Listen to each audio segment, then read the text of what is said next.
Hi, how are you? So, today is weigh-in Wednesday on a Monday, but you know what I mean. Um, so this week, I'm gonna be honest with you guys. My back is killing me. I don't know what's going on. I don't know what started it. I only know that it's been a while. You guys have been hearing me complain about how bad my back has been hurting. Although I am using lidocaine patches at night, you can only leave them on you put them on for 12 hours, you pull it off, you have to leave nothing on for 12 hours and then put another one on if you need it. I've been needing it. And so I tend to put it on at night because that's when I'm sitting in my work chair all night, like I'm working all night. So I usually put it on then and then I sleep with it. And then I take it off when I get up. It helps a lot, but it hurts. So I go to the doctor tomorrow. No, Wednesday. Go to the doctor on Wednesday, for my follow up on my migraines, and I have to go to the doctor every month for my refills until I know I've said this before, but I'll say it again because I've been getting comments about why don't I get a 3-month supply of Mounjaro, because I can't. My doctor, the office has a rule where you have to come in every single month for your refills until you hit 15 milligrams and have been stable on 15 milligrams for a couple of months with no issues. And then they will write you multiple month prescriptions. So until then, I'm on 12.5, so that's not going to be happening for a while. Part of me does want to just say, let's just move up to 15 and get that part over with so that I can get multiple months, but I also don't want to do that to myself because it might be, I mean, I don't want to max out.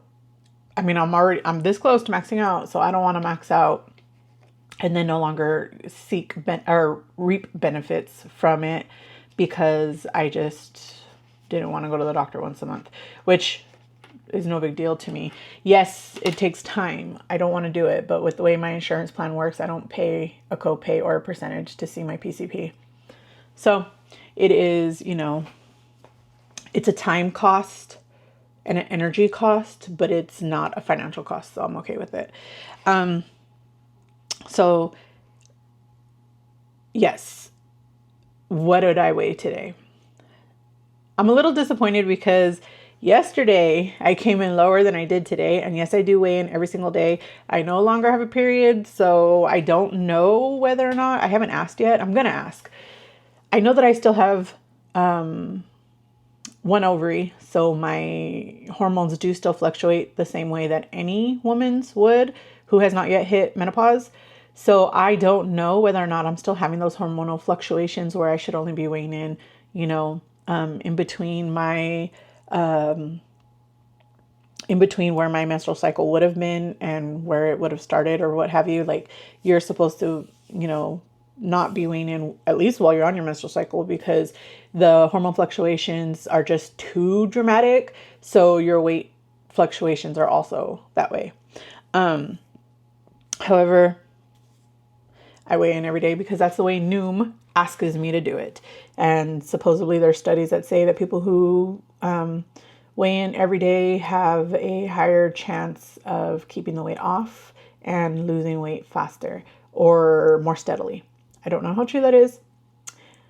They only quoted that, but they did not send me to the research. So I have yet to look it up. I've been meaning to, and I just haven't had a chance to do it. So yeah. But I did hear that today Oprah's doing a menopause episode, and I know that she has been working with Dr. Marie Claire Harver, Dr. Harver, who wrote the book The New Menopause, which is the book that I read before I had my hysterectomy, because I did think that I was in perimenopause for many years. Actually, I've been believing that I've been in perimenopause for many, many years. And no doctor believes me. They say, you're too young, you're too young, you're too young. But I'm like, I may be a chronological, physical young age. However, I'm a person of color, and I started my period when I was 9. The normal life cycle of a period in a woman is between 25 and 20. Is it? I forgot now. Now it's like 25 to 30 years, and I've been on my period for 34 years now. So that is a very long time. Although I'm a young age to be talking about menopause, my reproductive system has been working longer than most people in their 50s already. So yeah, so I read the book, and then I found out about the new gold standards and all of these like side effects that I didn't know. And again, my family has never discussed menopause, and probably because all of them have hysterectomies and they don't know what it's like to be in a natural menopause. And they all had their hysterectomies while actively still having menstrual cycles, so none of them were in menopause. I don't know who in my family, if at all, will have a regular menopause, like a natural menopause. I don't know. I won't. Because I had to have the hysterectomy December 4th of 2024. So December 5th of 2025 will be my technical date of menopause. I will be in menopause on December 5th, 2025. December 6th, 2025, I will now be in postmenopause because, like I've said before, and I learned this because of Dr. Harvard, menopause is a 24-hour period. It is only that single day where you did not get a period for 365 days in a row, and menopause is the 366th day, and 367th day is when you turn postmenopausal. So mine will be surgically induced, which is why I can give you the dates in advance, and many, many, many months in advance. And that's the only reason why, because mine was surgically induced. No, it was not intentionally surgically induced, like to go into menopause, but it was intentionally surgically induced to give me a better quality of life by removing my uterus that was so filled with fibroids that it was essentially killing me. So let's get it out so that you can continue to live and once again gain a quality of life that you have been lacking for at least a year now. So let's get it out. And I said, okay, awesome. And truly, I didn't know what life could be like without the excruciating pain of, like those of you who have PMDD understand the mental side of it all, but the physical side was different too, because I had excruciating pain 2 weeks before I started my period and sometimes 2 weeks after my period. So it was all month long. Some people only experience it, for like about 10 days, 10 to 14 days. So about 2 weeks out of the month, which is still a lot. However, I was not one of them. I was experiencing it. I would say that I maybe had on average 5 to 7 days a week where I was not experiencing some sort of cramping, back pain, headaches. Oh, you guys all know I was breaking out because I have hormonal fluctuation breakouts. And my breakouts are not normal. They are not just normal whiteheads, blackheads. I get nodules, I get cysts. I have cystic and nodule acne due to hormonal outbreaks. So my body's clockwork as far as the moment I saw those bumps come in, I knew my period was going to be starting within days.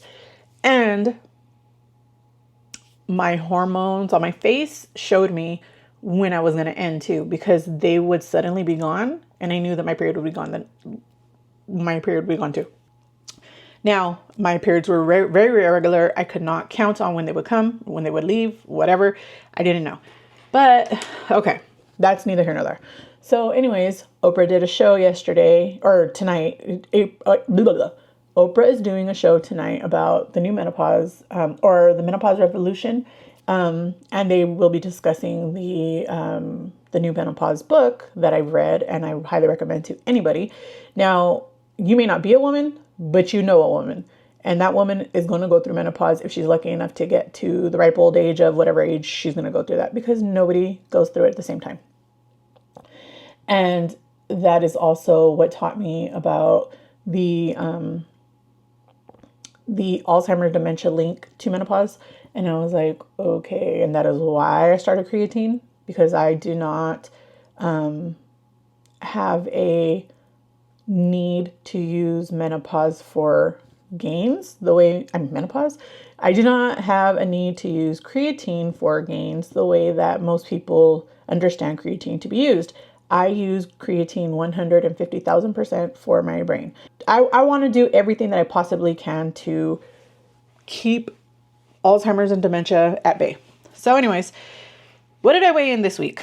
This week, I weighed in at 285 pounds. Last week, I weighed in at 287 pounds. So that is a 2 pound loss, a whole 2 pound loss, because I was 287. Now I'm 285. Even there is no points in those numbers. So that's great. I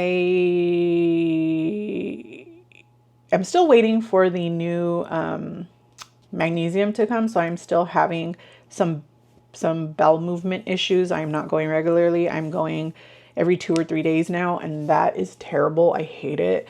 But the magnesium that I'm on right now just isn't working the way that the other magnesium did. And I'm waiting for this one to come in so that I can start it and we can get the ball rolling on keeping myself regular again. However, let's get into the coloring.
We love a good loss, right? Period. No matter how much it is, no matter how little or how much, we are going to celebrate all losses, at least try to, because I'm not going to lie to you, I have been struggling a lot with the whole like 6 weeks where I was just like stagnant. But that's okay, because it is what it is. And I hope you guys are having a great day. I really do. I really, really do hope you guys are having a wonderful day. I'm going to go lay it back down because my back hurts really bad. But I want to give you your digital hugs. I want to know how your week is going. Go ahead and let me know in the comments down below how your week and your day are going. I know that this is going to be the first video that you'll see in April from me. What I'm going to do this month is going to post Monday, Wednesday, and then on Saturdays, I want to do a live. I don't know how to do a live. I've never done one, but we are going to learn together. So I want to do a live sometime between the hours of 10 a.m. and 12 p.m. Central Time, which is between 11 and 1 p.m. Eastern Time. and 8 to 10 a.m. Pacific time. And I guess that means it is between 9 and 11 a.m. Mountain time. I'm not really sure. And don't even ask me about other time zones because I don't know. But I would love to know how you think that would work for you. Yeah. You know, the thing is that right now, at least through Saturday, I do not have work on Saturday and Sunday, or September. At least through September, I do not have work Saturday and Sunday, and David does work on Saturdays morning. Excuse me. I am feeling like there's some mucus buildup in my chest the last couple of days. The pollen here has been incredibly horrible. How do you say, the air quality has been really bad for sensitive people like myself. So I'm supposed to limit my outdoor activity, which I've been doing anyways because it's been raining, but that's kind of sucks. Anyways, so I am doing the best that I can with my lungs. And so David goes to work on Saturdays and he's usually home between 1 and 2. Well, he's usually home between noon and 2 on Saturdays. Sometimes it's a longer day, but usually not. So I want to pick a day where I don't have to be in a rush because I have to get dinner done, I have to get lunch done, I have to do these things and then still start work. So I decided that Saturday would be the best day for me because he's not home. So I don't know if you guys noticed, but oftentimes I'm filming and he knocks on the door and comes in. A lot of times I tell him I have a meeting between this time and this time, you know, like if you need something, let's handle it now. And he's still knocking on the door during those times. So, you know, like I just wanted it to be as uninterrupted as possible so that we could just be us. And also, don't get me wrong, I don't mind if he joins in. If he wants to, he can. But he is kind of camera shy. Like every once in a while, he's okay with being on camera, but he really doesn't like the idea of being on camera. And that's fine. He doesn't have to be. I don't force him to be. When you see him in the background, it's because he knows that I'm filming. Like I never just pull the camera out and be like, oh, you are going to be on here. You know what I mean? Like if he's on camera, it's because he has chosen to put his face in the camera, period. And I don't push it on him. I don't nothing because this is something that I want to do. Doesn't mean something he has to do. And I don't enforce that on anybody in my life. If I'm going to go on vacation and you know, my family doesn't even really know that I do YouTube, but if I did, if David and I were going to go somewhere and I just pulled out the camera and started filming and he told me, I want this to be just me and you, then I would 100% turn it off and it would just be just me and him. I always talk to him about it. Like he knows that every time we go for a walk, I'm going to take my camera with me. He knows that I'm going to film that and I am going to post it. And he knows that because we've talked about it. Anytime that he wants to do that with me and it just be me and him and no camera, he needs to tell me that. And if he tells me that, I'm 100% okay with that. I'm 100% okay with that because this is my thing, not his thing. And I don't force that on him or anybody else. So just so you guys know, that is the reason why I have chosen a time where he wouldn't be home. Not because I don't want him on camera. I don't care if he, you know, I would love for him to one day come on. I don't know that I can get him to, but I would ask. And I don't know that I can get him to commit to a regular thing, you know? But yeah, so you're seeing this Wednesday. I'm telling you that on Saturday, I am going to be coming live and it will be sometime between the time of 12 and noon Central Time. So 10, why do I keep saying 12? 10 a.m. and 12 noon Central Time on Saturday, which would be what day? What day would Saturday be? Saturday would be April 5th. So just so we're all on the same page, that's what I plan to do. And I hope you guys are having a great rest of your day. Go ahead and throw a pencil in the comments, in the comments down below. A pencil emoji lets me know you made it this far, and I will see you guys soon. Bye.